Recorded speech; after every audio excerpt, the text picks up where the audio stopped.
Udah subscribe belum? Kalau belum ya subscribe lah. Dan jangan lupa nyalakan loncengnya. Kalau enggak, retak tinggalkan kubuan.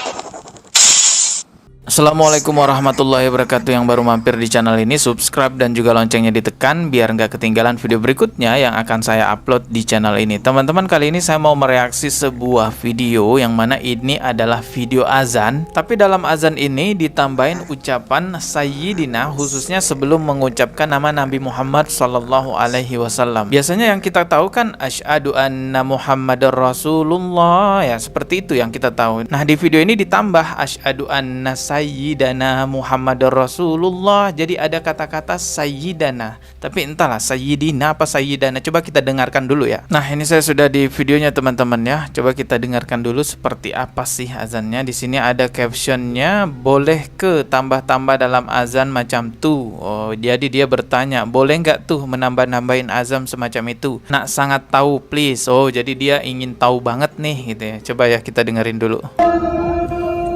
سيدنا محمد رسول الله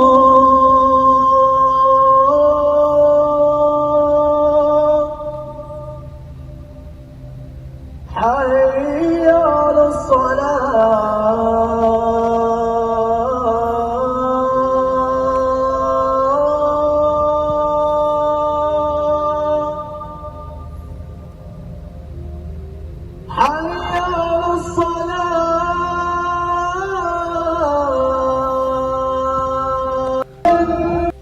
Oke, itu tadi videonya ya. Dan terlihat di sini ini sepertinya lapangan atau parkiran atau gimana ya. Mungkin ini parkirannya masjid kali ya. Mungkin ya, saya juga tidak tahu teman-teman ya. Dan di sini terdengar lafaz yang diucapkan Sayyidana. Nah ya, Sayyidana. Coba dengar lagi ya.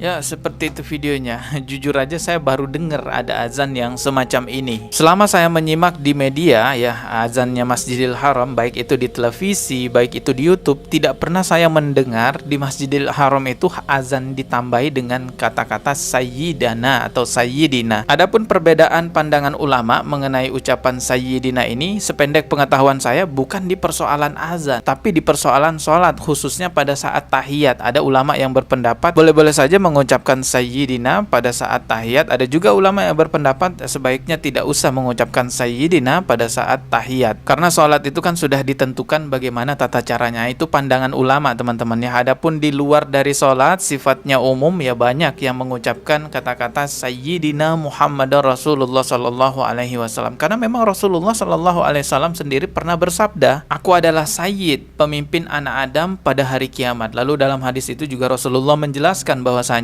beliaulah yang akan memimpin para nabi-nabi nantinya di hari kiamat. Kembali lagi masalah azan yang ditambahi lafaz Sayyidina atau Sayyidana yang kita dengar tadi ya. Ya wallahu a'lam, mungkin itu adalah perkara baru yang ada belakangan ini saja. Tapi teman-teman, pada dahulunya azan itu juga pernah dirubah pada zaman Nabi Muhammad Sallallahu Alaihi Wasallam karena pada saat itu ada wabah. Nah, ini penjelasannya dari Ustadz Abdul Somad, ini sebagai ilmu aja ya, kita simak ya. Coba simak dulu. Ketika terjadi wabah, fungsi azan dua. Pertama, ngasih masuk waktu, ngasih tahu masuk waktu. Yang kedua, ngajak ke masjid. Ketika terjadi wabah, maka fungsi yang satu berubah. Fungsi yang pertama memberi waktu saja, fungsi yang kedua ngajak ke masjid tidak lagi. Makanya asyhadu anna Muhammadar Rasulullah. Asyhadu anna Muhammadar Rasulullah. Sallu fi rihalikum.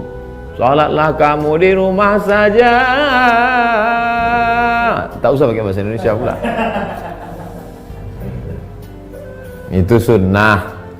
Nah, jadi dulu zaman Nabi, zaman sahabat, kalau terjadi wabah, mereka gitu. Sallu fi rihalikum. Sallu fi buyutikum. Salatlah kamu di rumah saja. Waktu itu tak ada DKM ngamuk-ngamuk. Oke, itu tadi penjelasannya Ustadz Abdul Somad. Kalau pada saat itu ya memang ada Rasulullah yang mengkonfirmasi bahwasanya itu boleh saja diganti. Tapi kalau di zaman sekarang ada yang mengganti-ganti azan, rasa-rasanya siapa yang bisa mengkonfirmasi bahwasanya itu boleh atau tidak. Di Indonesia sendiri juga pernah viral ada orang-orang yang mengganti lafaz azan yang harusnya hayyalas sholat diganti hayyalal jihad. Asyhadu anna Muhammadar Rasulullah. Hayya 'alal jihad.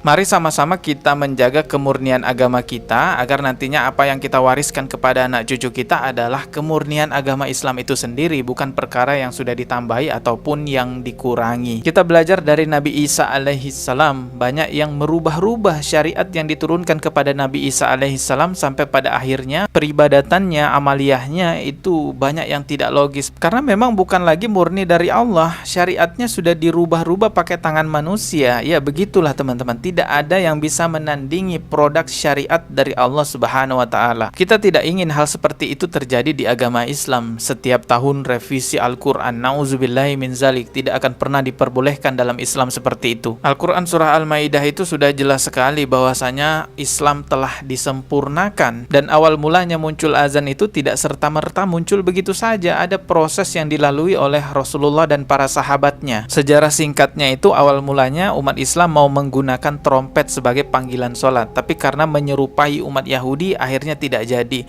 Lalu yang kedua selanjutnya mau menggunakan lonceng. Nah setelah loncengnya itu dibuat ternyata ada sahabat Nabi yang bermimpi tentang azan. Lalu barulah Nabi memutuskan untuk menggunakan azan sebagai panggilan sholat. Dan ditunjuklah Bilal bin Rabah, orang yang sangat mulia sekali sebagai orang pertama yang mengumandangkan azan di muka bumi ini. Mari sama-sama kita hargai dan kita muliakan para pendahulu kita dengan bersusah payahnya menegakkan syariat Islam. Kita hargai mereka, perjuangan mereka dengan cara menjaga kemurnian syariat agama Islam yang telah mereka perjuangkan. Kita saat ini hanya perlu mempelajarinya saja kepada orang-orang yang memang sanad keilmuannya sampai kepada Rasulullah Sallallahu Alaihi Wasallam. Kita hanya perlu mempelajarinya, bukan menambah-nambahi, bukan mengurang-ngurangi. Semoga bermanfaat apa yang sudah saya sampaikan teman-teman. Tapi biasanya setelah saya buat konten kayak gini ya, bicara tentang kemurnian Islam itu, nanti ujung-ujungnya saya dihujat Wahabi di kolom komentar. Ya sudahlah, gak apa-apa ya. Kita kan hanya bisa menyampaikan saja, masalah masuk ke hati atau tidak itu urusan Allah Subhanahu wa taala. Mohon maaf jika ada kata yang salah, wallahu a'lam bishawab. Kita ketemu lagi di video berikutnya. Subscribe dan juga loncengnya ditekan sebagai notifikasi. Wassalamualaikum warahmatullahi wabarakatuh.